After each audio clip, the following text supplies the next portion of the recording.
Good morning, everybody. Welcome to Spine Circle and the ADR Facebook Sport and Education Group. Once again, we have another great video lined up for y'all today. We have another 3 patients to talk about their outcomes and their surgery that they had with Dr. Anand Naik in New Delhi, India. And Dr. Naik definitely has some great things to tell us towards the end of the conversation about some pricing and possibly some other future surgery centers that he may be working on. So good morning, Jamie. How you doing? I'm good. How about yourself? Good. Great name you got there. Can't go wrong with that. That's right. So, Jamie, what was your spine problems? What kind of conservative care did you have, and what made you decide to kind of go to India? All right. Well, I initially, I think, injured my back in 2007. And I was shoveling snow in front of the house, and afterwards my back felt stiff and sore, in the lumbar area there. So I went in and I was having a hot shower, and I was stretching. I stretched backwards, and I stretched forwards. And when I stretched forwards, I felt something pop, and it didn't really hurt. I just felt it, and I thought, oh, it's probably not good, but carried on. And a few days later, I had sciatic pain down my leg. And that carried on for several months. I went to a physiotherapist in the small town I live in, and she literally handed me a book called Treat Your Own Back at the time, and it discusses the McKenzie technique. And so at the time, that was kind of all the instruction I had, and so that's what I did. And I did it a lot. I did it for a long time. I didn't think I was doing any damage, I guess, but since then, I have an article. I forget who wrote it, but it discusses the McKenzie technique and suggests that it can cause annular tear, which is what I ended up with, annular tear L4, L5. So I had, in the meantime, I had gotten my job as a firefighter, and I think I went for 4 or 5 years, feeling pretty good because the herniated disc had I guess, maybe subsided, from being on the nerve. I felt all right. And then late in the afternoon, I started to feel like there was a pain in my upper left hip, kind of on the backside there. And that just continually got worse and worse until it was 24 hours a day, 7 days a week. And it's interesting. Here I saw at least 3 different, spine surgeons of some type here in Edmonton. And what I found very interesting, I guess, is that, pretty much they didn't offer me any solutions. They just said, no, I can't help you. One of them said, if your foot isn't numb, then you're not a candidate for surgery. And I said, well, it used to be numb, but it's not anymore. And he said, yeah, then get out of here. So, but there was no imaging that they showed me what was wrong. There was no discussion about, other treatments or what could happen. So I went for 8 to 10 years looking for even someone to tell me exactly why I was in pain. And then I guess what happened, my wife actually in fact, no one had discussed even the fact that disc replacement surgery was a thing. I didn't know about it at all until my wife was on the internet one day researching best spine surgeons in the world. And she discovered that there was disc replacements available, and was like, what? So that led me, I guess, to this Facebook group, and that led me to Dr. Naik. Fantastic. And then what did you have operated on, and what were your symptoms right afterwards? And, how long did it kind of take you? I know you're back to work, which is fantastic. I see your shirts on, and appreciate your service for sure, being a fireman and, saving Edmonton up there. But what did he do to you? And then, how was the outcome and the rehabilitation you had there? And describe a little bit about that for us. Sure. So I guess one of the things I really liked about Dr. Naik to start with is, I came upon him through this group, and I got his email. In fact, what happened is I had contacted him on Facebook Messenger because I wasn't able to find out how to get a hold of him. And, I was pleasantly surprised, I guess, when he replied personally. And then he was able to, use imaging and circle things on pictures. Like I said, nobody here had even used imaging. No one showed me on my MRIs what was wrong. So he did a better job of that from India than anybody here. And so that led me to going there. I went there, I flew there on my own. He replaced my L4, L5. I guess I feel like I had a great recovery. I did a lot of walking afterwards. I felt the accommodations were great. There was a nice park nearby, a block away. I was able to, I think right out of getting out of the hospital, I was able to maintain 6 kilometers a day at least, walking. And it just was good. It felt great. It got better. Obviously there was pain front and back, but it felt like that was normal. And I think the day after I got back home here, I walked 12 kilometers. And part of that was jet lag. And I ended up getting COVID on the way home. So I was isolating from my family in a holiday trailer in the backyard. So I was bored. So I walked. Since then, it just has gotten better and better. And now I feel pretty much 100% in my lumbar area. Like I say, it feels great. I can't really say I have any issues at this point in time. And how far along are you since surgery? How many months? Surgery was May 19th. So I think November 1st was 5.5 months, if that makes sense. So now we're into, a few months past that. So I haven't done the math recently, but we're at 7-8 months, something like that. 7, 8 months. Yeah, fantastic. And you're back to work as a fireman. Jamie, thank you so much for Elizabeth. You're up next. Elizabeth, dang, Jamie, you almost got me crying. I just love him. He was so much help with when I was there as well. So I was like, it's so nice to see him recover. Yeah, it's good to see you too. So Elizabeth, tell us about your story a little bit. What made you? Where'd your back pain come from? What did you do, and what made you chose to go over to New Delhi? Okay. See doctor. So up until I would say a couple of years ago, really didn't have any back pain. Stayed pretty active. Worked in healthcare constantly in the OR myself. So to be as a patient was a totally different experience. But had a day off. My husband and I were going to hang out. We were going to go do something because very rarely do our days off link up. I jumped in the bathtub, had a couple hours, like, I'm just going to chill, enjoy my day off.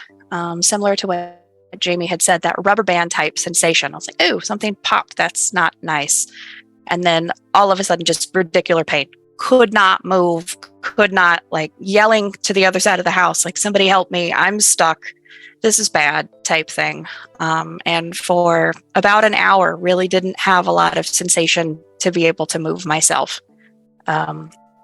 Not to be like weird and gross for anybody, but, after being assisted out of the bathtub, my husband's like, okay, we have to get you up. We've got to get you to the ER type thing. And I was like, I'm moving. Like in my head, I'm moving my legs. I was not. So from that point on, really tried to advocate to try to get somebody to tell me what was going on. How can I prevent this from happening? And from that point, really just kind of got worse. The ridiculous pain never really went away. Any type of activity that I tried to do would make it worse. Got to the point where, I wouldn't work in the OR anymore. They would try to find me additional jobs, like doing scrubbing or, working on one of the computers, like doing something still to try to maintain my function at my job. And it was getting absolutely impossible. Tried every conservative. If you've told me that it might help, I did it.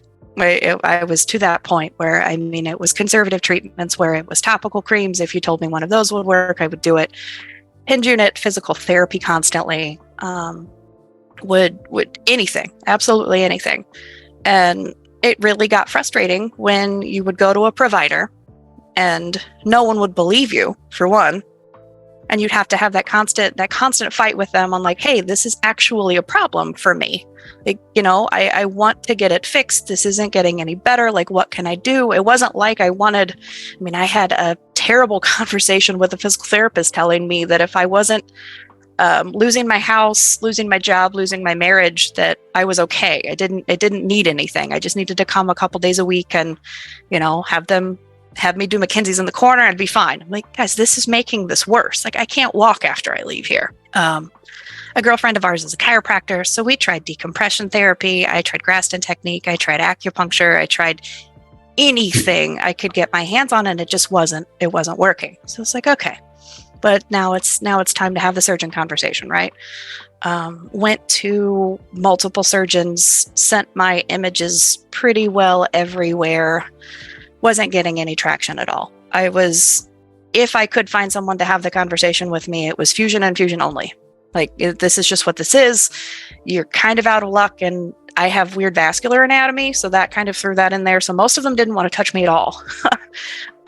So it was just frustrating to feel like there was no one willing to help me at all. It's like, okay, well, this is the rest of my life now. Let's start making decisions to minimize this injury, but it's hard to do when even sitting on the couch would do it. I would have to have assistance getting off the couch or getting out of bed. And it's not how anybody wants to live. It's really not. Right before I had seen Dr. Naik, I had 2 other consults. One was across the state with a wonderful neurosurgeon who looked at me and said, I would love to help you. I don't have a vascular surgeon capable of helping you. And just kind of was like, so, okay, who does? If that's where we're at, where do I go? No idea. A surgeon that's local to me basically looked at me and told me I didn't know what I was talking about. There were no replacement options available for me whatsoever. And the only option was an oblique lateral fusion. Okay. And I will tell patients, especially, you have to advocate for yourself and know what options are out there for you. Then instead of just walking in and having one of them tell you exactly what's going on. And in my search, had found our Facebook group and gotten in touch with Dr. Naik. And I liked that we had conversation. Like, it was not a one-sided, this is what we're going to do. This is, if it was more, hey, I'm able to help you with this. I have the knowledge, I have the expertise, I have the team behind me. This is what we're able to do with you. And if this doesn't work, if replacement doesn't work, he had A, B, C, D, and E laid out. You know what I mean? So it wasn't that, okay, the replacement isn't going to work, I'm just not going to help her. This isn't something that's going to happen. But I could tell in those interactions that he believed my symptoms, for one, because that was always such a fight to walk into a provider and go, are they going to believe me, or are they going to look like I'm, I didn't, for the entire time that unfortunately before surgery, didn't really have any pain management because of my age. And they'd look at me and go, you're fine. It's like, oh, take some ibuprofen, go on. You don't believe me at all, do you? Like, I'm trying to walk into your office and show you what's going on. And they just didn't believe it. So it was nice to have someone that looked at me as not just a patient, but as a person. Like, hey, here are my symptoms. Here's what's, the radicular pain. I'm walking in concrete. I can't walk very far. Ended up with a lot of drop foot. My feet would come out from underneath me if I was standing or walking too long. The back pain really was kind of, and it just kept from that initial incident, just kept decreasing to the point where I'm like, I can't live like this, guys. Like, I'm not faking it. It's here, I promise. Do you want to be at my house when I can't get out of bed? And it was frustrating. So when I talked to Dr. Naik, I half expected to have the same conversation, right? Like, oh, well, that sucks. Suck it up, buttercup, go ahead. And it was nice to have that conversation with a provider that I could trust, even from just email interactions. He's like, here's literature that will help you understand what's going on with you. You have very weird vascular anatomy, was aware of that even. So there wasn't really anything I think I could have thrown at him that he wouldn't have honestly told me whether or not he could handle. You filled in some things that I really didn't know. I didn't know you had a medical background, which is always interesting to me, because working in a hospital, you hear things, right? You know what surgeons are good. You know what surgeons aren't good, right? Yeah. You kind of know the way of the work. And one of the things I think that you mentioned, which we, as you know, Elizabeth, and everybody else in this group, what we try to mention, you have to find your own path, right? And that's what you did, and you excelled by it. And I think having a little bit of a medical background helps, but for sure, anybody can do that, right? And anybody can kind of can get these things figured out. But what going forward, real quick, what did you have done? How long were you out, and kind of go from there? So we ended up going to India shortly after Jamie got there. So that was after we finally made it. That's a whole other conversation about the travel.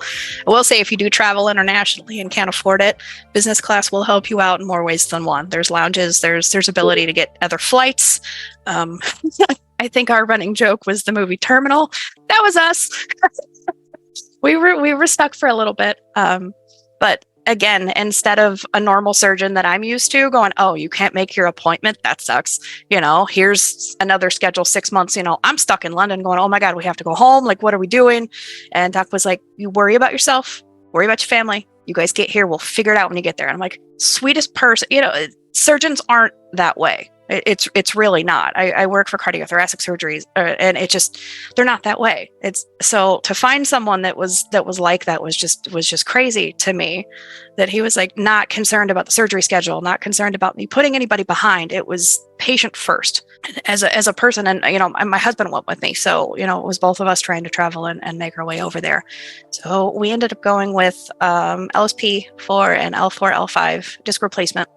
Doc will probably have to speak to the difficulty of that, because I brought him some weird vascular anatomy and previous interventions that kind of threw some wrenches into their surgical plan. But instead of looking at me and going, oh, I can't help you, I don't even want to know how many hours these guys practiced and made sure that their technique would work and make sure and kept me safe. It was nice to know that at the end of the day, I wasn't just a number with them. It was coming out safely and making sure that I recovered safely, and to know what we were dealing with going into it. I stayed in the hospital for a few days, kind of had some pain management. I don't like pain. Nobody does. So, it is painful. So mentally prepare yourself definitely for a major surgery. But overall, did really well. Dr. Robbins is one of Dr. Nayek's associates, and he is absolutely wonderful with physical therapy and will not take no for an answer. Because a lot of that is a lot of us are afraid of doing a particular movement because of the pain that it would give you. It's like, no, I'm not going to put that up there because that's going to hurt and give me problems. It's like, okay, I'm here, nothing's going to happen to you. So it's not just having a surgeon, but having the team there to know that you had full support was the main reason that we went to Delhi. It was like, from our initial conversation with him, I was like, I trust what I'm doing. I was going to go overseas somewhere else, and I'm so glad that I didn't, because I couldn't talk to the provider. And I was like, I don't feel right about this, guys. I don't want to die. Yes, my life is hard right now, but I don't want to lose my life over this. And just to have someone that recognized my particular conditions, and I guess I should give some backstory on that. I have a very large left iliac stent that got into the way of any anterior surgery whatsoever. So that was a lot where the U.S., their liability, threw their hands up and went, no, I'm not touching this for her. I'm not doing this for her. It's not going to happen. So I had kind of resigned myself until we decided to go to India. It's the craziest decision I've ever made, but probably one of the best. I'm sure your family members you probably got a lot of eye rolls from. Oh, my husband. Jamie's met him. He'll tell you exactly. He's like, you're doing what? Because we were going to go somewhere else, and he's like, oh, that's okay. We associate overseas with some medical procedures sometimes, and I was like, no, I'm changing the plan. We're going to India. He's like, we're going where? And then showed him the conversation that that I had with Doctor, and he was like, if you trust it and your judgment's there, and you want to go with him at this point, it's your life. Go ahead. So he still thinks I'm crazy. A lot of the guys at the fire hall thought I was nuts. They're like, what are you doing? Yeah, sure. It takes a while, and I know you guys spend a lot of time in the group and you watch and you follow along, but Trevor, I'm going to go ahead and get to you. Don't worry. Let's not worry about time. We're going to go over and we'll reconnect and have to do this over. So don't worry about rushing into it, Trevor, but welcome. You're another fireman, correct, Trevor? Yeah, I'm a firefighter in the greater Toronto area here in Canada. Thank you for your service, just like Jamie. We appreciate you folks helping us all the So tell me a little bit about your backstory. What happened? Obviously, you're a younger fellow, fireman. I'm sure it's very similar to Jamie's. You got an injury, but kind of go through that with us a little bit. Yeah. So, I showed up to work in 2017. I was a couple years on the job at the time. And every day you check your pack, you check all your gear, and nothing's light in the fire service. And I picked something up, tweaked my back, and, I don't know what it was. Instantly had sharp pain shooting down my leg. I went upstairs. You got to show no pain around the fire hall. So I went upstairs, tried to stretch, tried to figure out what was going on. And like one of the guys came upstairs and looked at my back. I took my shirt off and like, I looked like an S-bend. Like, I don't know. I was like guarding and like, he's trying to be chiropractor up there, trying to fix me. And then my chief found out about it and he's like, go to the hospital. So here in Canada, I was sent to the hospital right from shift. They don't do any MRIs. They don't do anything. They did an x-ray on my pelvis and sent me home with some anti-inflammatories and said to rest. Luckily, I got better after about a week of just not doing anything, laying down. And then from that point on, it seemed like a constant thing that would happen with my back. I would, a couple times a year, I would lift something up and I would tweak my back and I would be out of commission for about a week.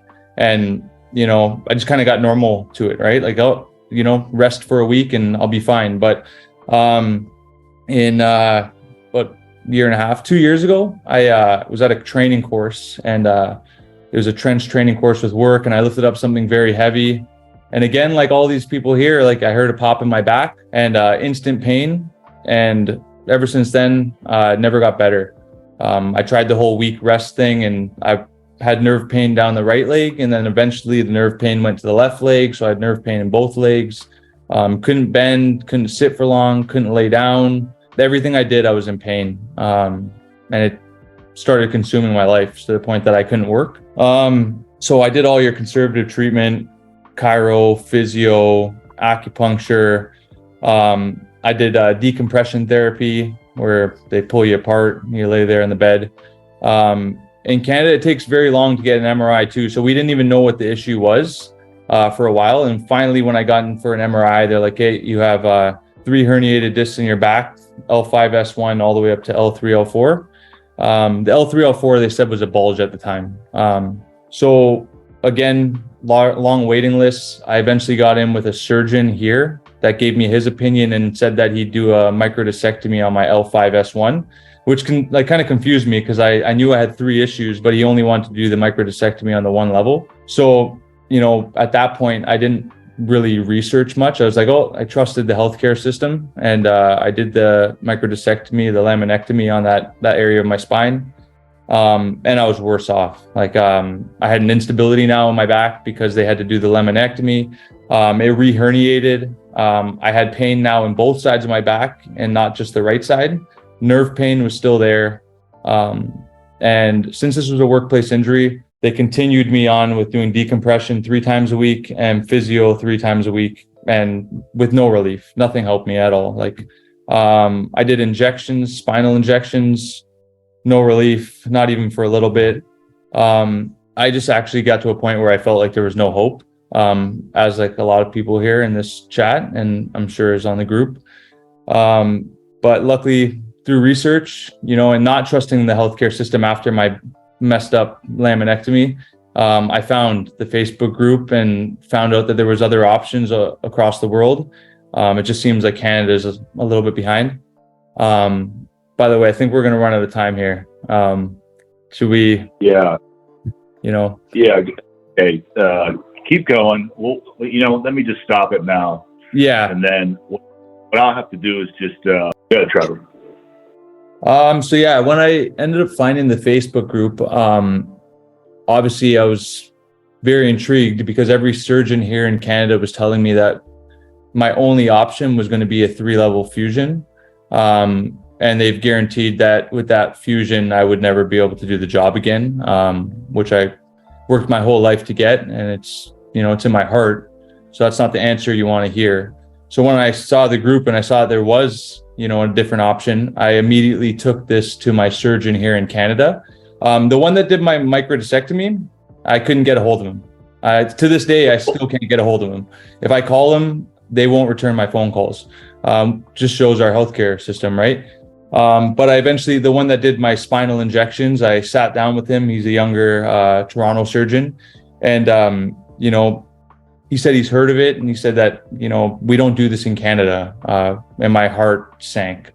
But one thing that not many surgeons do here in Canada is he wrote me a letter, actually, because I was covered by workers' comp, suggesting that I seek out medical attention in a different country and seek out artificial disc replacement, which is very rare for a surgeon to do in Canada. So I still have that letter. And at that point, it was pretty much a go-ahead for me and in my heart that I got to do this. So I started reaching out to several surgeons on the Facebook group, some in the States, and I landed on Dr. Naik.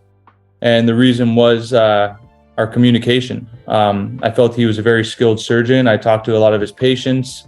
And even with the time change, I can get a hold of Dr. Naik within 24 hours. And something in my heart just felt that was the way to go. Even with the distance and all, I still stand by that. And yeah, that's how I ended up here. You had a hybrid surgery, correct? You had 2 levels with a fusion at the bottom, and I would imagine you were fused at the bottom because of your laminectomy and so that's one thing a lot of patients ask is if they have a laminectomy along with discectomy, that does kind of create a stabilization problem, is what you probably figured out from Dr. Naik, and probably was definitely the best option to fuse. And how long were you out right now? How long has it been since surgery? Are you back to 100% work? So yeah, I did have that hybrid surgery. It's been about 5 months pretty much on the dot now, since I've had surgery. I've now been back to work on a modified capacity. So I'm driving fit. So I'm like a glorified chauffeur. I'm driving the chief around, to emerge calls, which honestly at this point is way more than I was doing prior, because I couldn't even sit for longer than 30 minutes. So I'm back on a 24-hour shift with the guys and gals at work. And I'm hoping to be back in maybe another 2 months, 3 months. I'm not in any rush. I want to make sure that this thing is rock solid. And I think it's a little bit of a longer process for me because I do have that fusion. Need the bones to just mend and become really strong. Perfect. Thank you so much, Trevor. I really appreciate it. So the man of the hour, Dr. Anand Naik, one of the things I always like to mention about Dr. Naik, which I think is really the grandstand of him, when I think of, spine surgeons, and I've been working with spine surgeons for, 20 some years, Dr. Naik, knew the training probably wouldn't be at top level. And he, went to other countries to work with some of the best surgeons. And Dr. Naik, I just kind of want you to mention that. Obviously, Matthew Scott Young and what you did out in California. Dr. Naik, tell us a little bit briefly about that training, what you did. So there are very few surgeons in the world who perform these kind of surgeries, ADRs. And as soon as I finished my training, we don't have any such kind of training available in our country. So I applied for a fellowship with Matthew Scott Young in Australia, and he's probably a very high volume surgeon. And I worked with him, observed him very closely, and he taught me all the techniques and tricks. And because I was with him, and we were approximately performing around 100 surgeries a month, 100 lumbar ADRs a month, and it involved different kind of devices, ProDisc, ProDisc, M6, ESPs, and we have literally used almost all kind of devices for the neck and for the lumbar spine. And the best part during that training was it's not only the surgical skills which I have learned, but even in the outpatient clinics, I was surprised to see a follow-up, a long-term follow-up, 3 years, 5 years, 7 years, 10 years, even 15 years follow-up I have seen in the clinic. And that part, the loss in follow-up was around 6 or 7% of the total number of patients operated. So when you see such kind of long-term follow-ups with proper radiology, and the patients may not be having any pain, say after a year or after 2 years or 5 years, but despite that, they made sure that they come for a follow-up. They get annual X-rays done in various forms, flexion, extensions, and we record all those movements and symptoms and everything, and then we do our biostatistical analysis. So I was very surprised to see that a lot of people they got better within first few couple of months. Some took around a year, some took a lot of time. So very thankful for that kind of training. And when I decided to come back to India, during that time I had only ProDisc L in that available in our country, and it took me a lot of efforts to get all the instruments and devices getting registered in India. And thankfully, our system here is not very slow. It takes around 3 months or 4 months to get device registration done. And when I started my practice in India, nobody believed. None of the patients believed that such kind of surgeries can be done. So we did one surgery, and then we got beautiful, fantastic results. And like your Facebook group, I have a group in our country. Most of us, they are not on Facebook, on social medias regarding surgical things and all. We have WhatsApp and other small groups, and they keep on talking with each other. Now, in last 8 years, I have roughly around 700 patients. They are in touch with each other at various stages of recoveries. So overall, thanks to this training, and I'm very happy to introduce this thing in India to help all the people out. That's fantastic. And you have some great news that you worked out with your hospital administrator on pricing. And that's something you mentioned to me, but I think I'd like to have you explain, where you can be at, because obviously, with the group, we're a very international group. I mean, we've got Canadians, we've got people from all over. We've had a surge of a few countries, second world countries in the European area, that we've just had an unremarkable amount of people. The money doesn't flow as well in their country. So that's where, once again, you're such a godsend. And I like to tell people that you look out for so much for the patient. But anyhow, go ahead and share that great information with us. Regarding the artificial intelligence? Regarding 1 level, 2 level, 3 level pricing that you shared with me? Yeah, so last year we performed around 450 ADRs. And then I discussed with the hospital management. I told them that, see, this is getting a bit expensive and there are so many people from other countries. So I'm very happy that the CEO of my hospital, he decided to reduce the prices for ADR. For a single level, now it will be roughly around $15,000 for a single level. For 2 level, it should be around $19,000 or maybe something like that. And for a 3 level ADR, it would be roughly around $22,000. So the hospital management has decided to reduce the cost so that lot of people can afford these kind of surgeries. Sure. It's definitely an issue that we see, like I said, with some of these second world countries. And then, are you going to be moving to any other surgery centers at this point, or are you still just going to be staying in New Delhi? I'm very much looking forward for the Dubai thing, and I have discussed with you for last couple of years. I was planning to go to Dubai and all. The things over there are pretty not too fast because of COVID, and I'm not able to get a very good vascular surgeon who is working in Dubai. And most of the times I do my own approaches, but it's always better to have a team, and it's always better to have a vascular surgeon. So it's a teamwork. Spine surgeon and vascular surgeon should be there right from the first step, like incision, surgical planning. They should be there. They should be talking with each other. We don't know who is going to have any vascular complications. And if it happens, it's very nasty and it has to be addressed very quickly. So I always believe that it's a team effort. It's not me, it's the team, my vascular surgeon, my physiotherapist and all. And I'm not able to get a very good vascular surgeon placed in Dubai. So I'm still thinking about it. I'm trying to ask my vascular who is working here with me if he would like to consider to go to Dubai or not. But unfortunately, he's not interested to travel yet. But I'm still looking out for someone. So if I get these few key people, then probably Dubai thing will start. And you touched on a good point, and I'm going to bring up a lot of what Elizabeth said was, her system was a lot different, and you needed your great vascular doctor to be able to work around through that. And you guys did a fantastic job with her, obviously, with someone with a big complication, right?